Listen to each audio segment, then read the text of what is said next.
नमस्कार साथियों, आप सभी का स्वागत है जी कैसे लाइन में। साथियों, आज की वीडियो में कक्षा 8 के लिए वार्षिक परीक्षा 2021-22 विज्ञान का पेपर है, वो हम यहाँ पे बताने वाले हैं। तो चलिए दोस्तों, ज़्यादा देर नहीं करते हुए फटाफट हम आपको पूरा पेपर बता देते हैं, जो एग्ज़ाम के लिए काफ़ी इंपॉर्टेंट है। तो सारे क्वेश्चनों को आप अच्छे से पढ़िए और आई होप कि आप अच्छे से अपनी तैयारी कर रहे होंगे और जो भी पेपर बताया जा रहा है उनको आपने अच्छे से तैयार कर लिया होगा। तो चलिए साथियों, स्टार्ट करते हैं।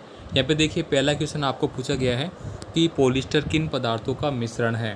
तो चार ऑप्शन आपके सामने दिए गए हैं, आपको बताना है कि ये किस प्रकार का मिश्रण है। आगे देखिए, एक युग्मनज में पाए जाने वाले केंद्रकों की संख्या है वो कितनी होती है। कोई नहीं होती है, 1, 2 या फिर 4। तो एक युग्मनज में आपको बताना है।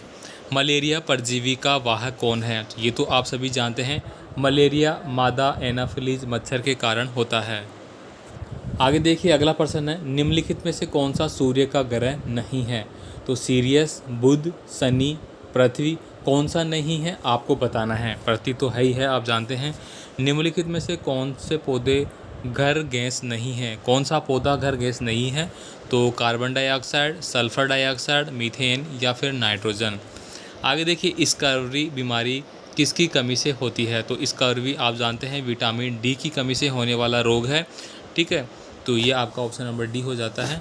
आगे देखिए, विटामिन बी की कमी से होता है आपका बेरीबेरी, विटामिन ए की कमी से होता है आपका रतौंधी रोग, और विटामिन डी की कमी से तो आयोडीन की कमी होती है साथियों, जिसे रिकेट्स होता है। तो इसका गलत बता दिया मैंने, सी होगा विटामिन सी। आगे देखिए, स्वस्थ मनुष्य का शरीर का तापमान क्या होता है। तो दोस्तों, ये प्रश्न ऑलरेडी मैंने बता रखा है आपको। तो ये होता है 37 डिग्री सेल्सियस इस क्वेश्चन के हिसाब से। बाकी अगर बात की जाए तो 36 के आसपास होता है। आयोडीन की कमी से कौन सी बीमारी होती है। तो ये देखिए, रिकेट्स आ गया आपका। आगे बात करते हैं, यहाँ पे उचित शब्दों के आपको रिक्त स्थान भरने हैं। यहाँ पे देखिए, किसी वस्तु द्वारा एक दोलन के पूरा करने में लिए गए समय को क्या बोलते हैं। तो उसको बोलेंगे अपन आवर्त काल। ठीक है। आगे देखिए, परबलता कंपन के किस से निर्धारित की जाती है। आवर्ती का मात्रक क्या होता है। तो आवर्ती जो होती है उसका मात्रक आपको बताना है। तो आप जितने भी मात्रक आपके हैं, ठीक है, जैसे कि आपका संधारित्र का क्या हो गया, एसआई मात्रक, ठीक है, और विद्युत विभव का क्या होता है, धारा का क्या होता है, ओम वगैरह, ठीक है, आपने कर रखे होंगे और पिछले वीडियो में ये सारे डिस्कस भी कर रखे हैं जो भी पेपर में आ रहे हैं। आगे देखिए, यहाँ पे सूक्ष्म जीवों द्वारा होने वाले हानिकारक प्रभाव का आपको संक्षिप्त में वर्णन करना है। प्रतिजैविक क्या है। प्रतिजैविक लेते समय कौन सी सावधानियां रखनी चाहिए।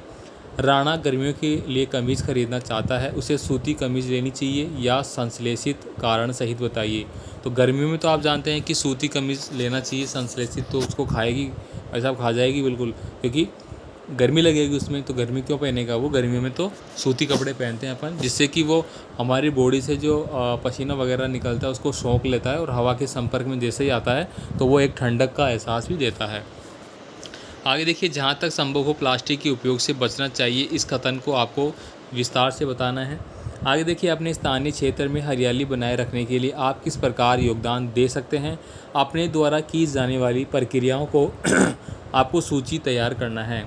आगे देखिए, यहाँ पे खिलाड़ी किलेदार जूते स्पाइस क्यों पहनते हैं, व्याख्या कीजिए। आपने देखा होगा कि क्रिकेट खेलने वाले हो गए, फुटबॉल खेलने वाले तो विशेषकर, और हॉकी खेलने वाले कीलेदार जूते पहनते हैं। आपने देखा होगा इस प्रकार से उनके जूते होते हैं।